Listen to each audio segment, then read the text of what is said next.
Hi, my name is Diane Prouty, and I'm doing a series of videos that are primarily as a legacy to my grandchildren, but also to share things that I think might help somebody out there. I talk about some of my struggles, my struggle with weight, a lifelong struggle, uh, the challenge of having ADHD, which drives me to do things that can drive people nuts, including talking too much and not always thinking things out before I open my mouth. Family dynamics, and all families have them, and negotiating things in a blended family, a very complex blended family, and also being a grandma of almost 70 years old who's dipping her toe into the freezing cold pool of online dating to find a soulmate. And really important things that revolve around a 40-plus year career in education, predominantly in sub-Saharan Africa, but also in Southeast Asia, Egypt, Haiti, and Trinidad and Tobago. I'm a girls' education and early language development literacy specialist, and there are a constellation of issues that I addressed in my career are extremely important, and I want to share my world view, the lens that I see the world through, to an audience that hasn't had the incredible opportunities that I've had in my life. I have a PhD in education from Michigan State University, yay Spartans, and I'm covering a lot of things that go well beyond the scope of what I'm trained in, but that I feel passionate about. Today, I'm going to talk about the beginning of my career, about Bob and I were planning on going to a teacher's training college in Stratford-on-Avon in Ontario. And it's a one-year program to give you what's called a Bachelor's of Education. And you do this program after you've already completed a college degree. And Bob and I both had BAs from Andrews University. A few weeks before we were scheduled to go to the school, two huge things happened that had a big impact on our life. The one I'm going to talk about later, but nonetheless, it still had an impact.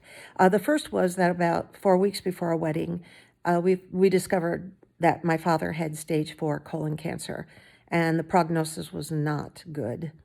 And we also learned that the school, Stratford-on-Avon, was going to be closed, and the new cohort of students that they had accepted, among which we were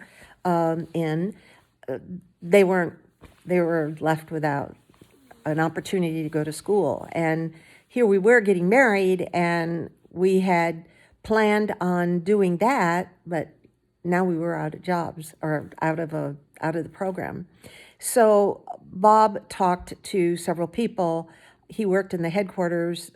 He worked where the headquarters for the Adventist Church in Canada was, and several people who knew him said, "Hey, you should talk to the education superintendent for Newfoundland, because they always have a bit of a struggle to get teachers."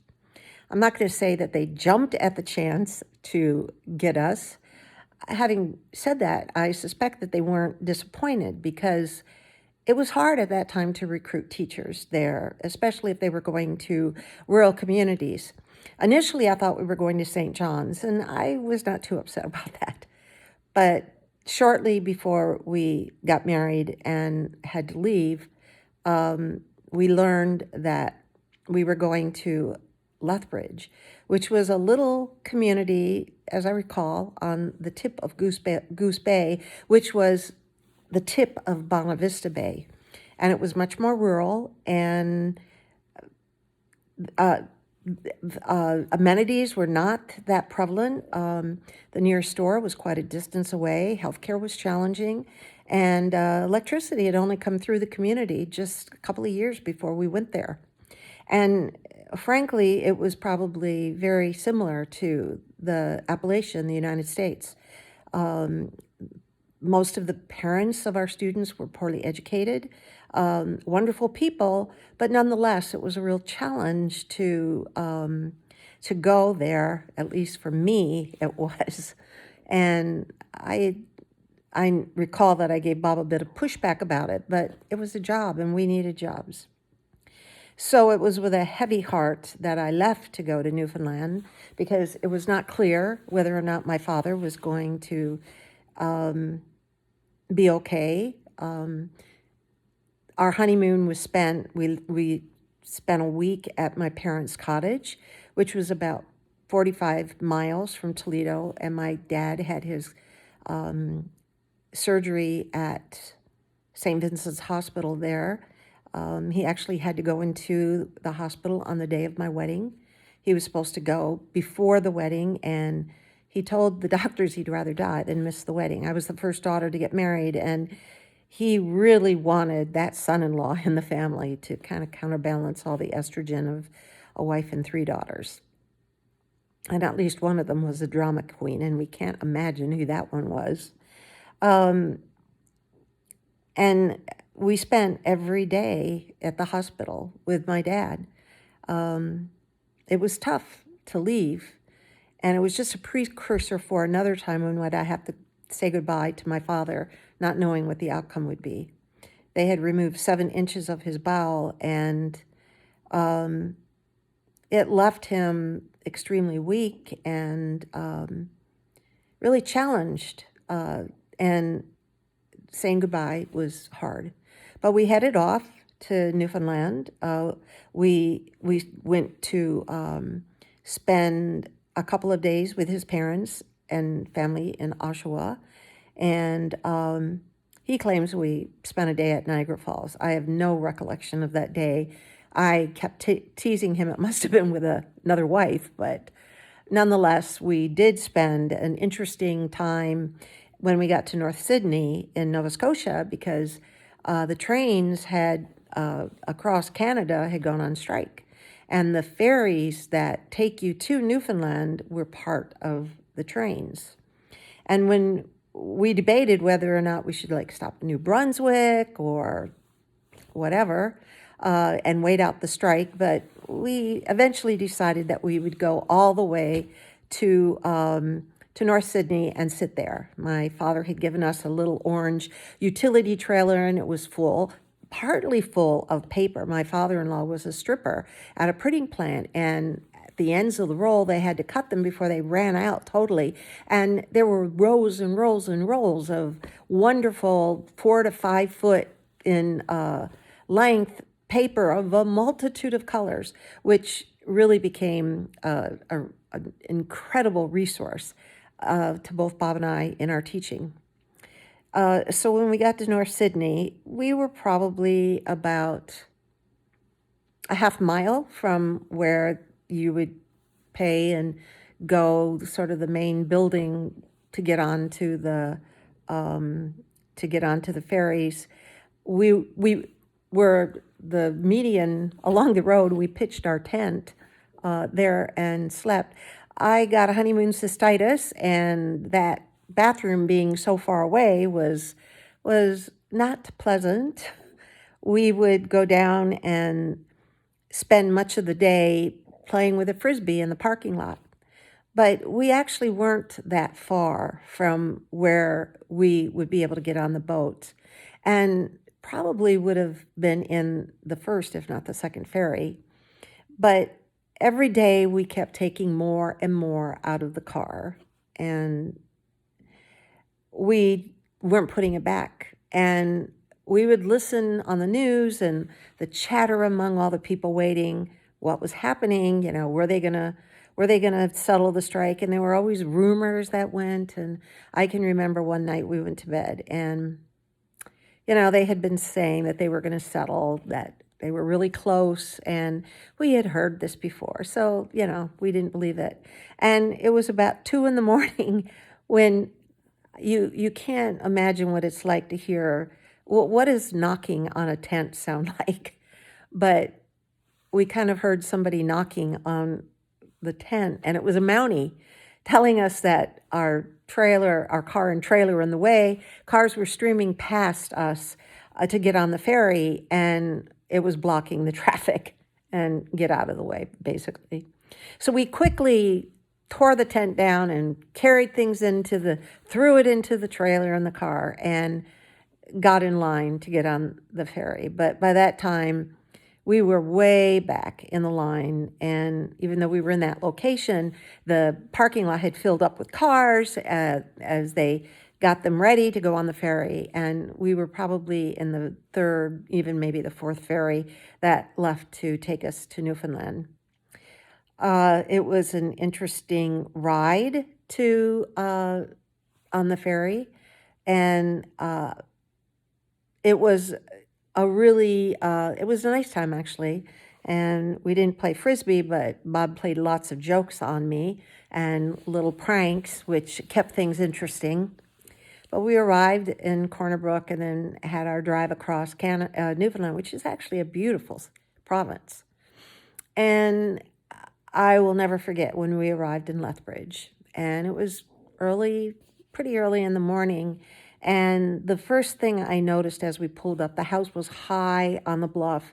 The road ran between us and the bay, which also was a steep climb down to the bay. And the house stood on posts, and it was open underneath, and you could see through to the other side. But the first thing I saw was the outhouse, and that was not a good sign to me that I was going to like what I found in the house. And we climbed up. Bob pulled the car up as far as he could get it, and we climbed up into the rest of the hill and into the house. It had a huge foyer when you entered. There was a wringer washer there, and just a lot of open space. And we walked into the kitchen. It was large. There was a wood stove that also had oil that went to it, so you could use the oil instead of the wood. But nonetheless, it operated like a wood stove, and I knew nothing about cooking, baking on a wood stove. And there was a single thing of cupboards. They had actually, relatively speaking, nice covers on the top, and these really poorly made white ones on the bottom. Tiny table, and then we went into a living room where there was a dilapidated couch. The heat for the house was an oil burner that sat in the living room in the corner. And you would walk into the bedroom, and the window was held up by a plunger that was kind of put in at an angle. And out the window, you could see maybe 25, at the most 50 yards away, was the narrow gauge train track that the train ran on like 2 or 3 times a week. And we could actually lie in bed as the train went and wave to the engineer. And I didn't know he could see into our bedroom as well as he did, but I later realized that was the case.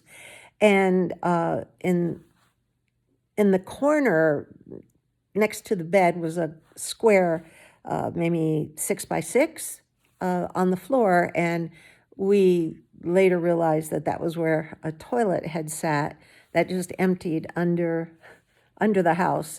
And given what I learned about our water, I can understand why that toilet was there, because for much of the year there was no running water. The well that we had was really just a runoff well way up in the woods, and with a water line that was, it may have actually even been on top of the ground. If it wasn't, it was only a couple inches below it. And then our outhouse. Oh, and it had a grungy little bathroom with a tiny shower and a stool and a tiny little sink. And I looked at when we first got there and I hadn't even entered, I started crying.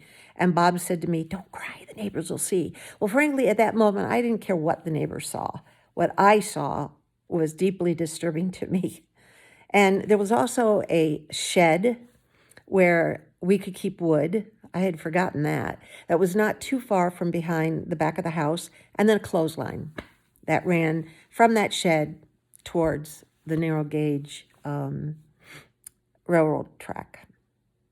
And I was obviously not real happy about our living conditions. And Bob made me a promise that day that he would dig that line down and make sure that I had running water all year. And I think it was probably the next day that he began working on that line to fulfill his promise, which he did.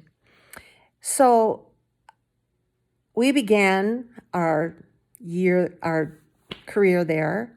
I initially had the kids who failed grade 1 through grade 5, and that was about half the students in the school. The principal's wife had kindergarten and the new incoming cohort of grade 1 students. And Bob had grades 6 and 7, and the principal had 8 up through grade 12, although I'm not sure that we had any grade 12 students in the school that year. And the year began. It was interesting. I couldn't understand half of what my students said to me. And it was just the grade 1 students that I had were non-readers. And it was a challenge for me to figure out how to cope with kids who were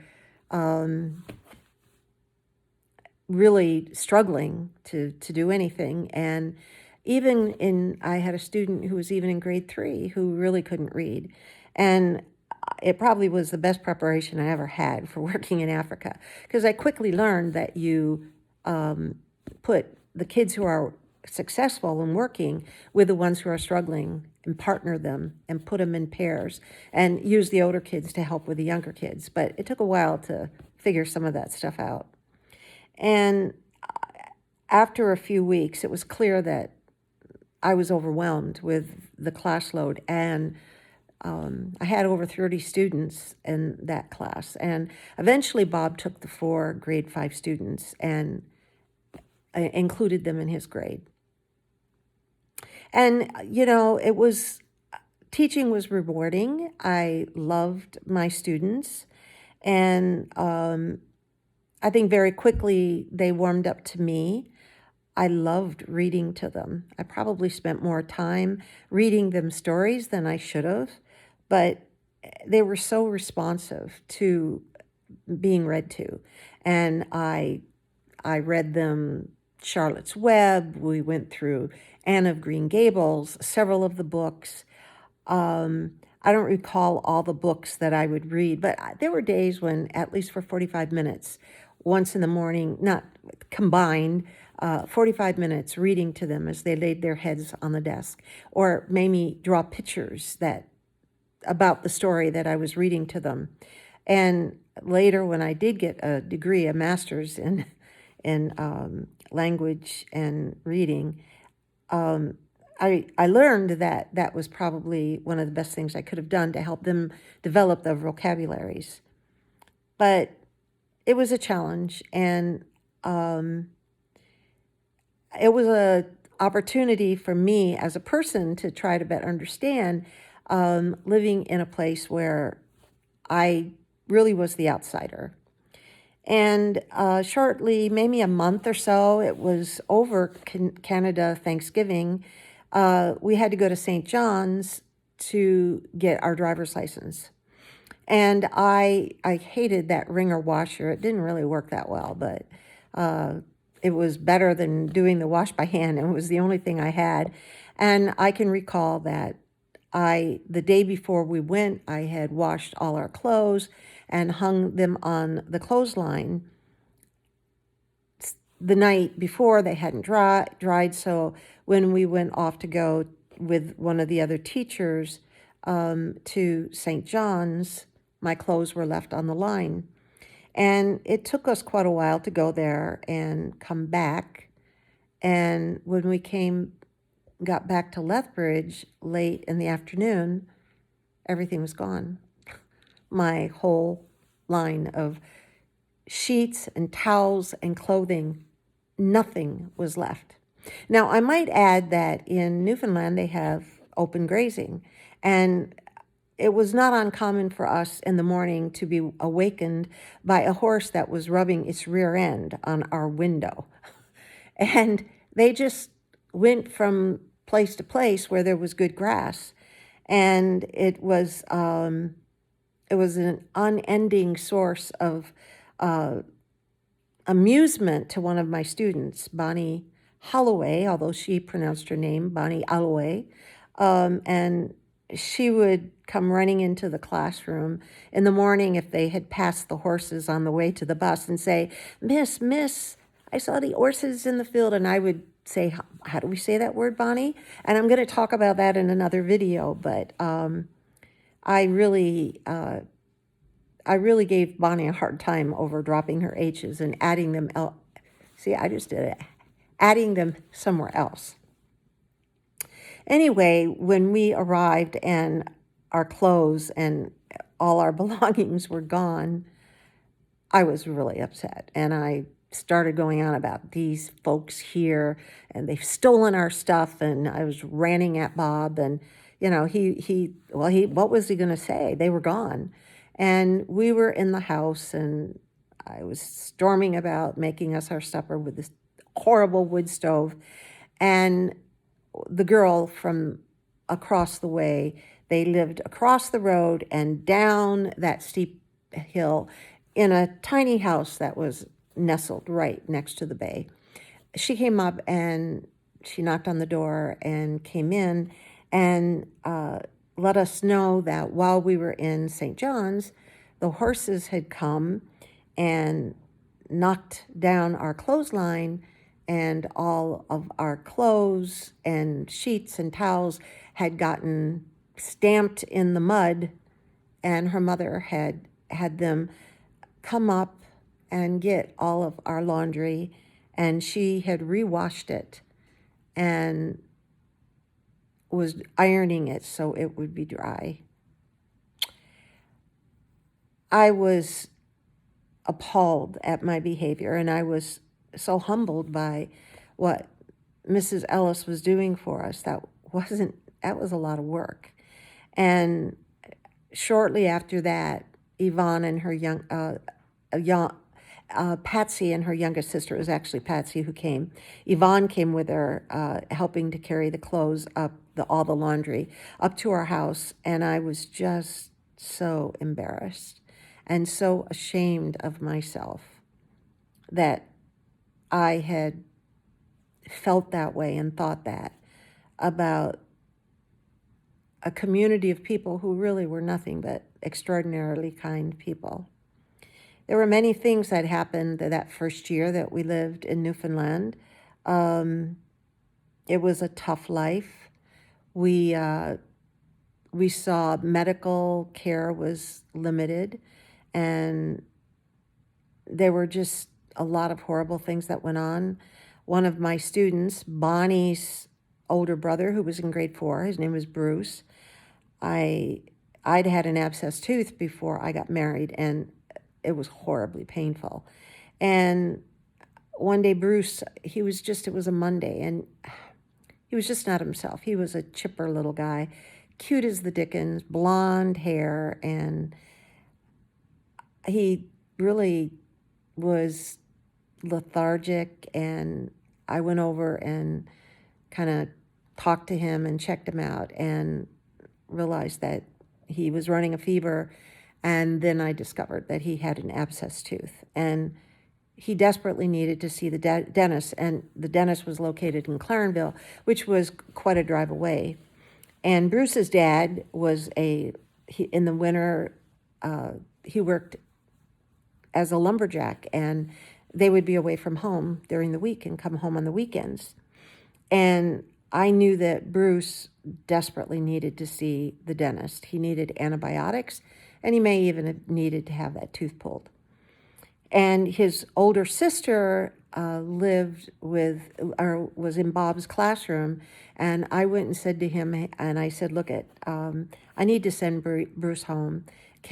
Will you let his sister out of class so she can walk with him and take him home, and I'm going to write a note to his mother, and who did not read. And on the note, I told her that her son had an abscessed tooth and that he needed to see the dentist, and that I was more than willing to take her and Bruce to the dentist that night. I would call the dentist and get an appointment and get him the antibiotics and the care he needed.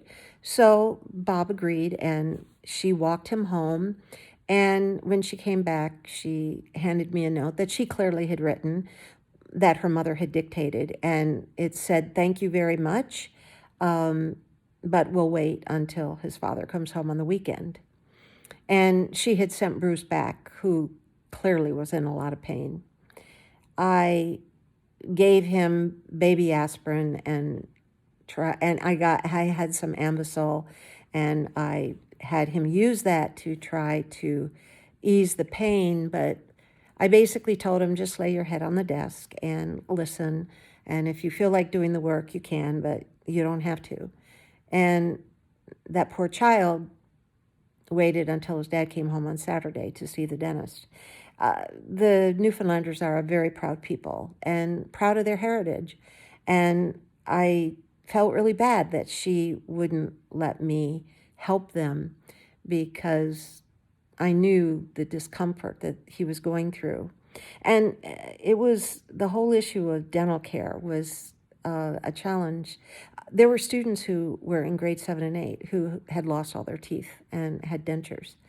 And I found it really hard to deal with some of those issues that we struggled with while we were there. We were there for 2 years, and there were issues of abuse that I wasn't really sure. I thought there was a student who was being physically abused in the home. But it was not clear how to deal with a lot of this stuff. And I clearly was the outsider. Bob's mother was from Newfoundland, and that gave us a bit of credibility. But I was definitely the outsider. I couldn't understand a lot of what they said to me. And I can remember maybe 2 months into our time there, the principal came and talked to me the day before I wasn't feeling well. I'd had a horrible headache. And I said to my students, my head hurts.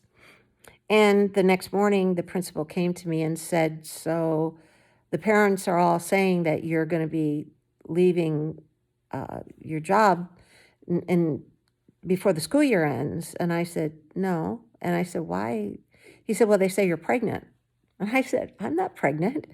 And he said, well, for some reason, they're all under the impression that you're pregnant. And I said, well, I'm not. I don't know why they would have that impression. And we talked for a few minutes. And then he said, by any chance, did you mention that you were sick? And I said, well, yesterday I told my students I wasn't feeling well, that I had a headache, and I might have used the word sick. And he said, well, here, that means that you're pregnant. And I said, really? And he said, yeah. So I quickly learned that the way I talked and the words I used weren't always understood the way I meant them. And when the second year, I was pregnant for Heather, and after I had her, I clearly didn't teach even before I had her. And I'll never forget, one day Bob asked me to go up to the local gas station, the only one we had, to check on the school's bus that had been taken there to get some repairs done. And since he was busy during the day, and supposedly I wasn't, he asked me to go. And I did. I went.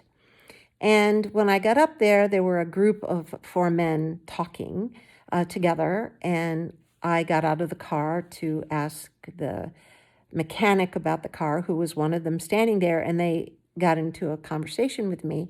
And I noticed that the one man, his boots kept turning in different directions.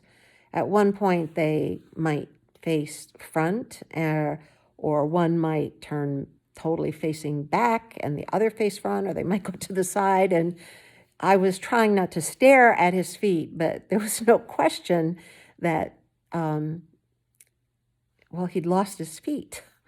And in the course of the conversation, they told me that he was on a sealing boat and got frostbite really bad and had lost his feet. And he liked to delight people with his dancing boots. And as the conversation evolved, he wouldn't tell me what was up with the school bus, and kept me there, teasing me and doing all kinds of things. And eventually they said to me, we want to show you something in the where you went to pay the bill and everything. And I thought, oh, golly, what are they up to? Because it was clear that they had something in there that they wanted to show me. And with a great deal of reluctance and trepidation, I walked in with them. And I wasn't worried about my security or safety. I was just worried about what joke were they going to play on me. And there was a box, a relatively large box, sitting on the counter. And they said, we want to show you something. And so I said, okay. And I walked over as they opened the box, and inside was a baby seal that had been killed. And it wasn't really pleasant. And I don't recall what my reaction was, but I'm sure that it wasn't a really happy one. When we had just arrived in Newfoundland, we were coming home from Clarenville one Friday, late Friday, before sundown, because as a Seventh-day Adventist, our Sabbath started at sundown. And we passed a car where they were going towards Clarenville, that the man had a flat tire, and he was dressed in a suit, and it was clear that he was going somewhere special. And we continued on for a few minutes, and we both finally kind of said at the same time, we really should go back and help that man. So Bob turned around and he went and changed the tire for him. And, we learned that they were going to a wedding in town and had a nice chat. He was probably in his 60s, although in an area where people don't have a lot of good nutrition and healthcare, they age a lot more quickly than people do in other places. And when I went up to check on the bus, one of the four men who was there in that group, teasing me, he said to me, I've seen you before. And I said, I don't know. I mean, maybe. I kind of stuck out because I was the American girl that they liked to tease. And he started going on about, I was going off to this wedding, and going on about, being in a wedding, and he was all dressed up and getting a flat tire. And until that point, I had no idea who he was. I didn't remember. But he remembered me, and he indicated how much he appreciated that Bob had come and changed the tire. And I was happy that we had done it, and he indicated that he belonged to the Salvation Army Church. And when he realized that we were at the Adventist school, he thought maybe we were better people than he had maybe initially thought. And it really struck me how those little things that we do, how they can have a long-term impact on how people see us and view us. We had many adventures in Newfoundland, and I'm going to share many more of them with you.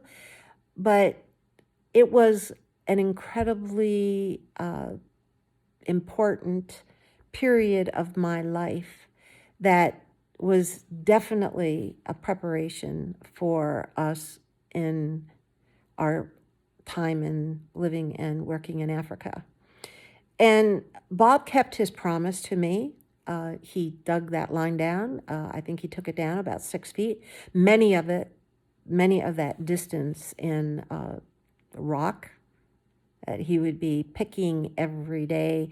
I mean, he got up early in the morning and would go and dig on that line long before school started. And once we got home, he would continue digging.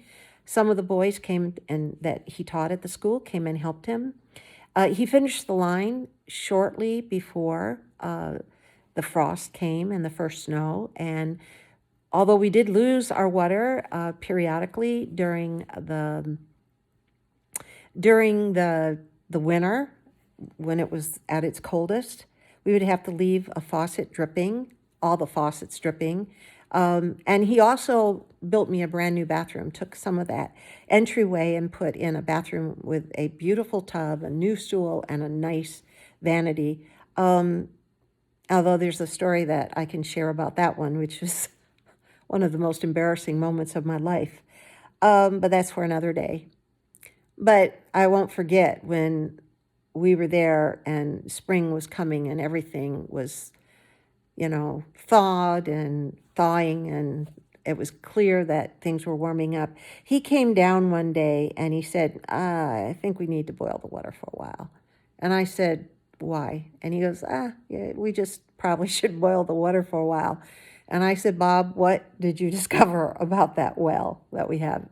And even though he didn't want to tell me, he told me that he'd found I think it was a dead rat in the water. And I'm sure it was a rat because it was the beginning of my long hated relationship with vermin. So and the water was running a little bit of a weird color during that period. So I very willingly began drinking or boiling all the water that we drank. And frankly, I think at that point, I really stopped drinking any water from our well, at least. So I think that my point of today's story is to never prejudge people when you first arrive. Give them a chance to really let you get to know them, and to give a shout out to all the wonderful people in Lethbridge, Newfoundland, who accepted this American girl who didn't know what she was doing and couldn't understand her students, but loved them so very much. So my name is Diane Prouty, and if you like my videos, subscribe to my channel and share them with your friends. We'll talk again.